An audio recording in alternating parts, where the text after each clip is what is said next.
আমার ছেলেকে 7 বছর বয়সে প্রথম শ্রেণীর ছাত্র ছিল সে, তাকে রাজনৈতিক প্রতিহিংসার কারণে আমি হারিয়েছি। আমার ছেলে হয়তো বেঁচে থাকলে আজকে 21 বছরে প্রায় ইউনিভার্সিটিতে পড়তো, লেখাপড়া করতো। সে আজ বেঁচে নেই। তার এই জন্মদিনে আমি আমার বাড়িতে এই বাইতুল শরফ কমপ্লেক্সে কুরআন খতম, তাহলিল এবং দোয়ার আয়োজন করেছি।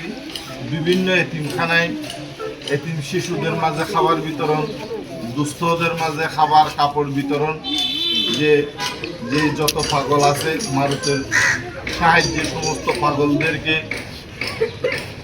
সামান্যটুকু খাবার দেওয়া, এবং যে পৌরসভার পানি সংকট টেকনাফে যে 1 নম্বর ওয়ার্ড টেকনাফ সদরের টেকনাফ পৌরসভায় যে পানির সংকট, বিভিন্ন ওয়ার্ডে সাধারণ মানুষদের মাঝে পানি পৌঁছে দেওয়া থেকে শুরু করে সব কাজ নিয়ে আজকে আমার ছেলের জন্মদিনে সকাল থেকে আমি এই কাজটুকু করে যাচ্ছি।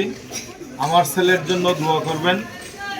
আল্লাহ আমার ছেলেকে রাজনৈতিক প্রতিহিংসার কারণে যেভাবে নরপিশাচেরা হত্যা করেছে, আমাকে হত্যা করতে না পারে, আর যাতে এভাবে কোনো মা বাবার বুক খালি না হয়। হারানোর বেদনা কি, নিজের সন্তানকে হত্যা করা এটা খুব কঠিন বিষয়।